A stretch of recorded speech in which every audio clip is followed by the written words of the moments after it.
Welcome back to the Quantum Soul. Ever catch yourself doing something and you're like, wait, why am I acting like this? You know those behaviors that just seem weird? If you've ever escaped a narcissistic relationship, there might be a deeper reason for that. Today we're going to take a deep dive into some of the surprising behaviors people develop after they get out of a relationship like that. What's fascinating is that these behaviors really aren't signs of weakness. Okay. They're actually survival strategies. Okay, that's interesting. So, we all have coping mechanisms, right? But what's so different about the aftermath of narcissistic abuse that would lead to these, you said, weird behaviors? It's all about the abuse itself. So imagine always walking on eggshells. You never know what might set someone off. Narcissistic abuse thrives on control and manipulation.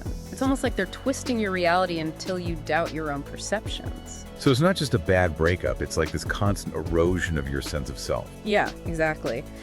Dr. Ramani Durvasula, and she's done a lot of work in this area, says this constant uncertainty keeps the victim off balance. They're always second-guessing themselves, trying to predict the unpredictable. And that takes a toll. Yeah. It reminds me of what Dr. Gabor Mate said, in those traumatic situations, we do things that aren't logical because it's about emotional survival. Yeah. We do what we have to just get by. That's a really good point. It helps us understand why these behaviors might seem strange to other people. They're not trying to be difficult. Their brain is in overdrive trying to protect them. Which leads us to the behaviors themselves. Our source material lists 10 of them. Oh. And yeah, I have to admit, some of them are so relatable, like almost creepy. Absolutely. Yeah. It's really interesting to see just how much it can impact us. So let's start with one that I think a lot of people will relate to.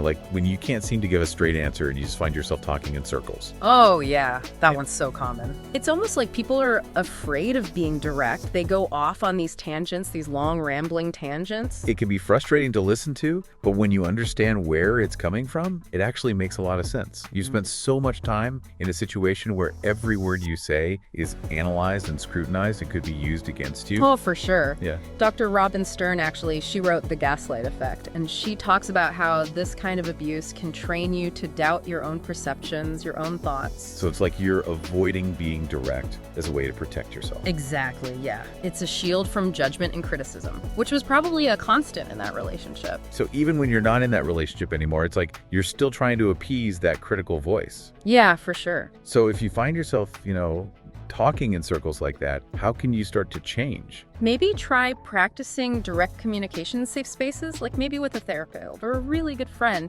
You could even just try talking to yourself out loud, just about rebuilding that trust in your own voice. It's a great suggestion.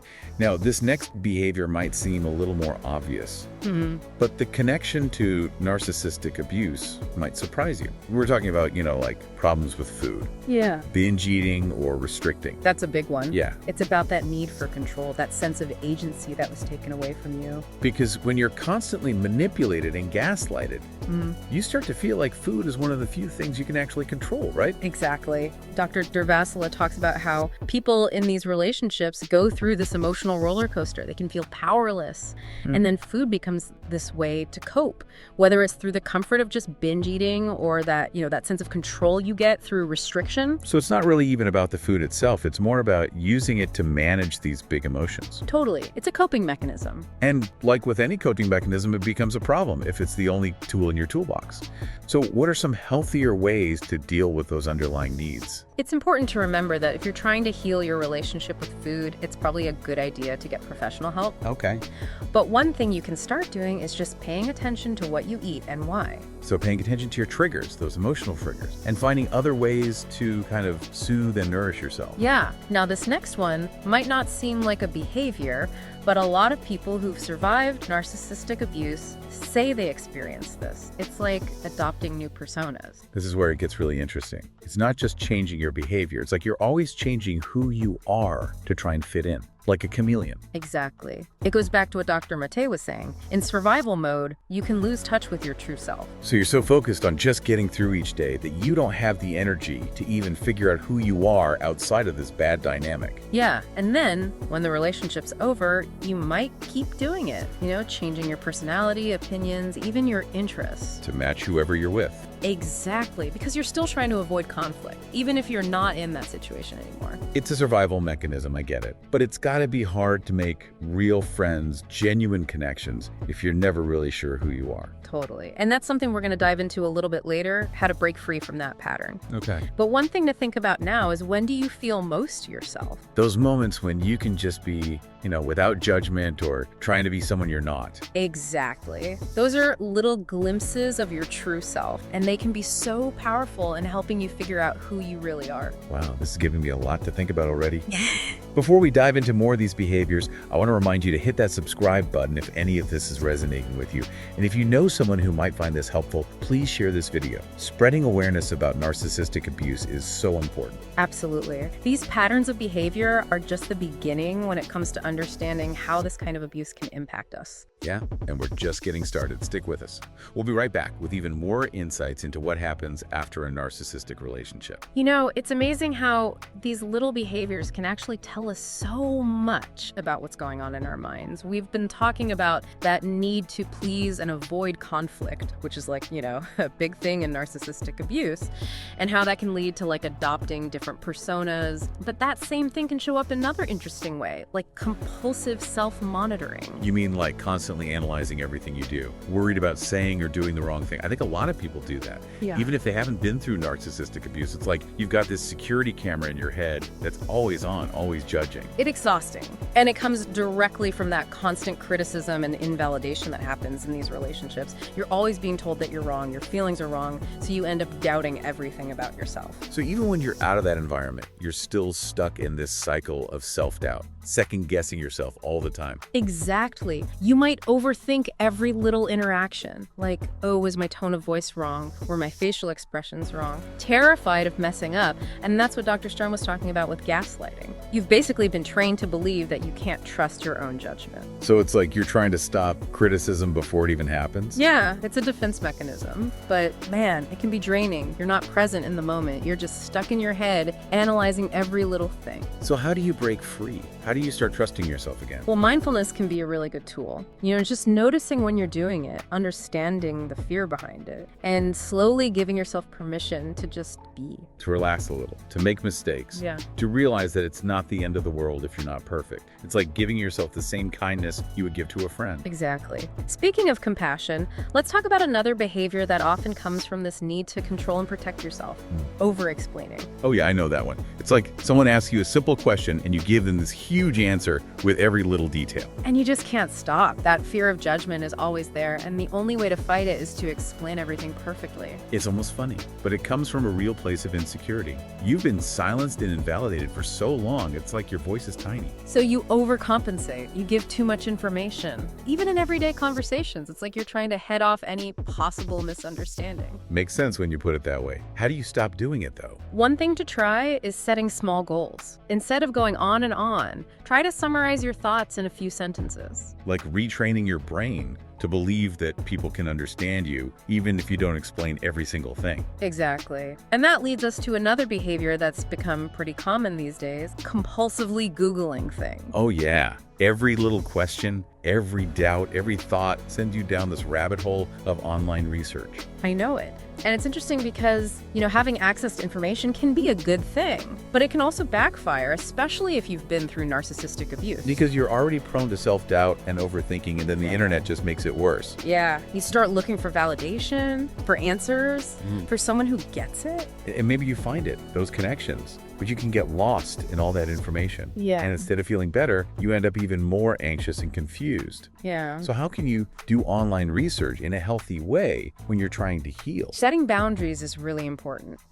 Limit how much time you spend searching, stick to good sources, and maybe focus on connecting with actual people in support groups instead of just reading stuff online. So finding that balance between looking for information and protecting yourself. Yeah. And speaking of balance, let's talk about another behavior that often goes off the rails after narcissistic abuse: impulsive spending. Retail therapy. thinking that buying something new will fix everything. It works for like 5 minutes. Then you got all that guilt and clutter and, oh yeah, the credit card bill. Yeah, it's classic. Looking for external validation to deal with internal pain. But real healing, it doesn't come from stuff. It comes from within. How do you resist that urge to buy when you're feeling down? One thing that helps is mindful spending. Before you click buy, take a second. Ask yourself, do I really need this? Or am I just trying to ignore a feeling? Just waiting, even for a day, can help you figure out if you really want it or if it's just an impulse. It's all about becoming aware of what's behind your actions. And that awareness is key to getting free of these unhealthy patterns. And this next one might seem counterintuitive, especially since everyone's talking about self-care these days. Going to extremes with self-care. Interesting. Because, self-care is supposed to be a good thing, right? Take care of your needs. But you're saying it can be a problem after narcissistic abuse. Exactly. It's not that self-care is bad. It's just that it can get really extreme when you're recovering from this kind of trauma. So like 1 minute you're getting spa treatments and going on fancy vacations, and the next you're not even showering or sleeping enough. It's that back and forth, between feeling like you deserve to be pampered and feeling like you don't even deserve basic care. It shows how much inner turmoil there is. That struggle to feel good about yourself. I can see how, after being deprived of care and validation, you might overdo it in some areas and neglect others. So how do you find balance? How do you make a self-care routine that actually works for you? It starts with recognizing those extremes and paying more attention to what you're doing. Ask yourself, is this really helping me? Or am I trying to fill a hole? It's like finding that middle ground. Not too much, not too little. Creating something that feels right and that you can actually keep up with. And speaking of authenticity, let's talk about another behavior that might seem a little strange at first. Repeatedly touching your face, especially around your mouth and chin. I have to admit, I haven't noticed that one, but I'm definitely interested. It's a subtle thing, but it's actually pretty common. It's a way of soothing yourself, unconsciously managing anxiety or discomfort. Like when people bite their nails or play with their hair when they're nervous. Yeah, exactly. They're not even thinking about it, but it's their body showing how they feel. Right. Those repetitive movements can be comforting or distract from overwhelming feelings. And, for someone who's been through narcissistic abuse, those overwhelming feelings are often close to the surface. So if you notice yourself doing this, it could be a sign to check in with yourself. Like, what am I feeling right now? What do I need? It's all about recognizing those unconscious habits and finding healthier ways to deal with stress and anxiety. Maybe it's breathing exercises, meditation, writing things down, or even just taking a minute to acknowledge those tough feelings. We've talked about a lot today.